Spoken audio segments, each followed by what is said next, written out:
E aí, pessoal da UEM, tudo bem? Bom dia, boa tarde ou boa noite, né? Dependendo da hora que vocês estiverem assistindo esse vídeo. Bem, hoje a gente vai começar a falar, né? A gente vai falar, na verdade, sobre a conquista e a colonização da América, tá? Então, nós já falamos sobre a chegada dos europeus na América, né? E nós vimos como essa chegada na América, né? Comumente chamada de descobrimento, né? Não foi assim tanto um descobrimento, né? Esse conceito tem uma carga etnocêntrica, né? Essa expressão descobrimento, uma carga etnocêntrica bem forte, tá? Mas foi mais uma conquista, ou seja, né? A chegada de um povo que vai, né, sobrepujar, vai atacar, vai dominar, vai conquistar outras civilizações, outros povos, né, e vai acabar estabelecendo um domínio sobre a região. Tá? Isso começa com a Espanha, né, mas também vai ser feito por Portugal, aqui em terras onde hoje é o Brasil, né, Inglaterra, França e até mesmo Holanda. Tá?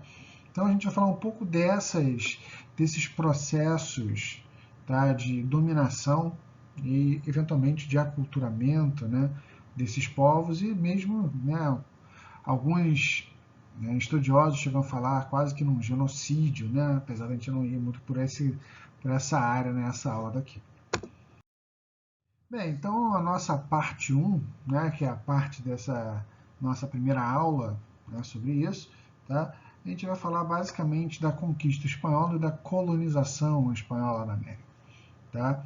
A conquista espanhola, ela se dá justamente quando os espanhóis chegam na América, eles se encontram, né, se deparam, assim como os portugueses, com uma série de povos aqui já estabelecidos, civilizações, algumas mais, digamos assim, organizadas, né, outras né, não tão organizadas e não tão densamente populadas, né, como essas principais, essas altas civilizações, como alguns chamam, né, os astecas e os incas, tá? Mas assim que eles chegam aqui, né, eles se deparam aqui nas Américas, eles se deparam com essas civilizações, então eles vão ter, né, que passar por um processo de conquista, de dominação, conquistar esse novo território. Tá? Cuidado, gente, não confundam a conquista com a reconquista. Tá? Os dois eventos, né, essas duas coisas ligadas aos espanhóis, mas a reconquista vem da ideia deles estarem reconquistando a Península Ibérica, né, e o processo de expulsão dos povos muçulmanos, tá, efetuado tanto por Portugal quanto por Espanha, e a conquista é o ato deles conquistarem as terras e essas civilizações americanas. Tá? Então, nesse processo de conquista, tá? É um processo que vai, né, ser feito sobre diversos povos indígenas locais, tá? Mas a gente vai se ater com maiores detalhes nesse processo de conquista sobre dois povos, tá? Os astecas, na região do México atual, e os incas, na região do Peru atual. Então, né, como nós vimos, tá? O território americano ele era, né, bem povoado, tá? Existiam esses grandes, né, impérios, tá, presentes no momento da chegada dos espanhóis. Vocês talvez tenham se perguntado, mas e os maias, Maurício? Né? Lembrando que os maias, enquanto, né, civilização, a civilização maia, ela teve seu auge, tá, por volta do século VIII, século IX, e no momento da chegada dos espanhóis eles já tinham meio que sumido, meio que, né, se espraiado por aí. Tá? Colombo em si ele não tem tanto contato com esses povos, né? Nós vimos que ele achava ter chegado nas Índias Orientais, na atual Ásia, tá? Mas, de qualquer forma, né, como ele achou isso, ele deu o nome dos habitantes dessa terra de índios, o povo das Índias, tá? E aí esse nome ficou. Tá? A população nativa, né, americana acaba, né, sendo denominada e chamada de população indígena, né, de uma forma geral, os índios, de uma forma mais genérica. Então, vamos começar falando da conquista sobre os astecas. Tá? O povo asteca ele é dominado, né, pelo conquistador, né, são os dois grandes conquistadores, né, os conquistadores, tá? Hernán Cortés, nessa região do México, tá? E o Pizarro, nos Andes. Então, Cortés chega para cá, né, chega na América, com um grupo não tão grande de homens, tá, e de navios, nada disso. Tá? Eles chegam junto de uma população que fala, né, uma língua diferente, na verdade uma língua não, né, várias línguas diferentes, várias línguas indígenas. Né? A gente não pode cair nesse erro de achar que os índios, né, falariam todos a mesma língua, teriam todos a mesma cultura e se dariam todos bens um com o outro. Não, você tinha aqui diversas línguas, diversos povos, civilizações diferentes, relações de domínio, relações de guerra, relações de paz, diplomacia entre esses grupos. Tá? Então, quando Cortés chega aqui, tá, os astecas eram, né, digamos assim, né, os grandes, né, donos do pedaço. Tá? Eles dominavam a região, eles impunham seu domínio, seu controle sobre diversos outros povos, tá, da região do atual México. Tá? Era, na verdade, um grande império, né, de dominação, né, de outros povos. Então, os espanhóis, em menor número, o que eles fazem? Eles vão logo se aliando, né, aos povos que eram dominados pelos astecas, tá? Ao mesmo tempo que tentavam manter relações cordiais, né, com os astecas, né, principalmente com seu imperador aí, Montezuma II. Tá? Em 1519, então, começa, tá, a conquista, esse período de conquista, tá? Uma conquista que não é uma conquista muito simples, tá? Uma conquista cheia, né, de batalhas, né, de guerras, de disputas. Né? Uma das primeiras coisas que a gente para pensar mas pô, como é que pode, né, os astecas, que era uma civilização tão grande, tão forte, tão poderosa, como é que eles vão ser derrotados, né, por um grupo pequeno de espanhóis? Tá? E a gente tem uma série de fatores que contribuíram para isso. Tá? A gente tem que lembrar que esses espanhóis, eles, né, vão se aliar aos povos, né, que até então eram dominados e oprimidos pelos astecas, lembrando que o domínio, o controle dos astecas sobre esses povos não era um controle muito, assim, digamos, bacana, muito legal. Né? Então você tinha execução, né, de diversos prisioneiros de guerra, tá? Impostos a serem pagos, trabalho a ser pago. Tá? E você tem, além desse apoio de outros povos, tá, uma tecnologia bélica bem superior, tá, armas de fogo, armas de metal, armaduras, como dá para ver nessa imagem aqui de cima, né, algumas armaduras de metal, tá, as armas de fogo que eram, tá, um grande diferencial não só pelo seu poder efetivo, mas também, né, por todo o poder, digamos assim, emocional, psicológico, né, do disparo, né, da arma de fogo. Tá? Os portugueses, quando chegaram na África, tá, usando armas de fogo, tá, os africanos falavam que as armas de fogo eram cajados que tinham o poder do trovão, né, que você escutava o barulho do trovão e a pessoa caía morta, atingida do outro lado. Ninguém via saindo a bala de um lado e para o outro. Né? Então você tem esse impacto também. Né? Animais, né, eles trouxeram os cavalos, que aqui na América não tinha cavalo, né, então, né, o cavalo também tem um impacto grande, né, perante essa moral, esse espírito, né, dos povos. Tá? E, né, talvez mais importante, né, tão importante quanto, talvez mais importante, eles também vêm trazendo uma série de doenças, tá? Que os índios, né, que os povos nativos da América não estavam preparados, não tinham as defesas necessárias. Né? Então, quando eles chegam, né, essas doenças se espalham rapidamente, né, também causam a morte de um grande número de pessoas, né, um grande massacre, digamos assim. Tá?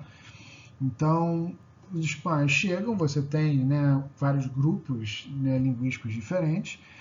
Eles contam com o apoio de uma tradutora, né, uma índia tradutora chamada Malins, né, ela que já falava algumas línguas desses povos, né, uma pessoa, né, provavelmente muito inteligente, com uma capacidade linguística muito alta. tá? Ela convive com os espanhóis e acaba aprendendo o espanhol, então ela fica como tradutora, tá? E interessante notar que a expressão Malinche, né, que é o nome dessa Índia, que depois vai ser cristianizada, né? E como todo mundo que era cristianizado, ela vai passar, né, a se europeizar, vai mudar de nome, por exemplo, vai ser chamada de Maria, é um nome super católico, né? Maria, tá? Passar a se vestir como europeia, né? Falar o espanhol como se fosse a primeira língua dela, tudo mais, tá? Mas essa expressão malinche hoje em dia, né, ela pode ser usada como tradutora, mas também como traidora, tá? É uma tradutora que junta povos, mas que trai seu povo em prol do outro. Tá? Isso por causa dessa malinche, né, que, segundo dizem, teria tomado o lado dos espanhóis na disputa, né? De qualquer forma, né, os espanhóis, depois de alguns percalços, eles, né, têm a vitória, eles conseguem dominar os astecas, tá? Eles passam a controlar os astecas. Tá? Montezuma, né, morre, depois, né, seu irmão também vai morrer, os astecas são eventualmente dominados. Tá? Até hoje em dia, né, os mexicanos falam na vingança de Montezuma, quando os estrangeiros vão para o México, né, e tem uma dor de barriga, né, dizem que é a vingança de Montezuma. Tá? Então essa derrota dos astecas fica muito marcada, e a partir daí os espanhóis vão dominar a região, né, os outros povos, né, que se voltam contra os astecas, enxergam nos espanhóis a oportunidade de se voltar contra os astecas, né, estavam, né, trocando o horrível pelo horroroso. Então também vão ser submetidos a um sistema de domínio, de controle violentíssimo por parte dos espanhóis. Nos Andes, né, com os incas, não foi muito diferente, talvez tenha sido até pior que o Pizarro, o conquistador Francisco Pizarro, esse bonitão aqui de cima, né? Ele era um cara assim extremamente ruim, mal, né? Então, né, Pizarro ele chega, o Império Inca era um império enorme, tá? Um capital em Cusco. O timing deles também não podia ser melhor para os espanhóis, tá? Quando eles chegam, né, na América, né, nessa região aí do Peru, tá? Os incas estão passando meio que por uma guerra civil, disputa entre dois irmãos, né? Atahualpa e Huáscar, tá? Eventualmente, tá? Atahualpa, tá, é preso, tá? Huáscar também acaba sendo morto. Atahualpa depois é sequestrado pelos espanhóis, os incas pagam um resgate, mas ainda assim ele é morto, tá? Vai assumir Manco II, vai ter uma série de novos imperadores, tá?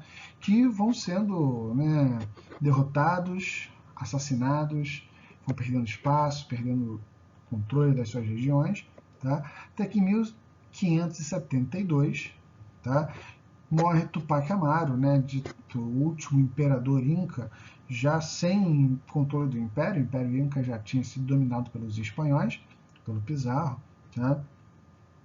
Tupac Amaru, né, o último desses imperadores, vai acabar morrendo, né, e vai virar o símbolo, né, também de uma luta posterior com, né, um outro Tupac Amaru, como vamos ver lá para frente só. Bem, algumas coisas importantes para a gente notar nessa passagem rápida aí que a gente falou, né, sobre a conquista, né, da América pelos espanhóis. Tá? Primeiro, né, os espanhóis eles chegam em pequeno número de pessoas, tá? Mas, como a gente falou, eles vão explorar as rivalidades existentes, seja entre povos dominados pelos astecas ou entre, né, na guerra civil, que os incas já estavam, né, envolvidos. Tá? Então eles vão explorar isso, eles vão alimentar essas disputas, tá? Para facilitar o seu trabalho, dividir para conquistar, certo? Vão, né, ter uma superioridade bélica importante, né, com arma de fogo, espada, com, né, armas de metal, armadura de metal, os cavalos, os navios. Tá? Vão acabar causando, né, sem saber disso, né, uma grande mortandade por conta de doenças, né? Varíola, pneumonia, gonorreia, tifo, gripe, né? Ou seja, as doenças quando chegam numa população que ainda não tinha as defesas naturais para ela, né, ela se espalha muito rapidamente, né? A gente, né, infelizmente, está vivendo algo parecido com isso agora, né? Então, sem aquele efeito de rebanho, ela se espalha rapidamente, tá? E mata muita gente. Né? Eles vão, aos poucos, impor a sua religião, né, aos índios. A participação da igreja, a gente viu que, né, quando a gente falou de contra-reforma, ou de reforma católica, que a igreja apoiava isso, né, a Companhia de Jesus era uma ordem missionária muito, né, que tinha muita força nessa época. Tá? Então eles vão, né, propor, e a gente vai falar um pouquinho mais disso quando a gente falar da colonização, né, mas eles vão começar a ter um esforço também na catolização, na cristianização, na catequização desses índios. Tá? E você catequizar o índio, você transformar ele em cristão, significava também transformar ele num europeuzinho. Né? Você obrigava ele a abandonar sua cultura, suas práticas, né, religiosas, culturais, tá? De vestimenta ao idioma, a comida, né? Ele abandonaria aquilo e passaria a viver da forma que um europeu vivia. Não mudava de nome, mudava de tudo. Tá? Essa forma de domínio, de controle, né, que são várias formas de domínio e controle, tá, vão, né, em vários casos, ter uma certa resistência. Tá? Muitos dos povos, né, principalmente os mais sedentários, mais bem estabelecidos, não tem como lutar de igual para igual, né? Mas os povos nômades e seminômades vão acabar conseguindo, né, ir fugindo, ir evitando contato, conflito, né? E assim vão acabar conseguindo resistir eventualmente a esses, né, espanhóis. Tá? Na região do norte do México, né, os xiximecas, fazer isso. E lá no sul, né, dos Andes, né, do oeste sul-americano, tá? Os xiriguanos e os mapuches. Tá? Então, os xiriguanos eram um nome pejorativo, né, que os incas davam para uma série de grupos de índios guaranis na região ali onde é o Paraguai, no Chaco, mais ou menos, né, Paraguai e Bolívia, que já resistiam aos incas e vão resistir, né, aos espanhóis, já eram inimigos, já lutavam contra eles e vão fazer o mesmo contra os espanhóis. E o povo mapuche, tá, da região ali centro-sul do Chile, Argentina, tá, que também vão, né, apresentar uma resistência e que tem uma identidade cultural muito forte até os nossos dias, tá? Até os dias de hoje, certo? Bem, gente, vamos fazer o seguinte, vamos parar aqui então essa aula, tá? Fazer uma aula da conquista, tá? E na aula 2, então, a gente fala sobre a colonização. Agora sim, a gente vai falar sobre a colonização espanhola, a colonização inglesa e a colonização francesa na América. Beleza, pessoal? Espero vocês lá. Um abraço.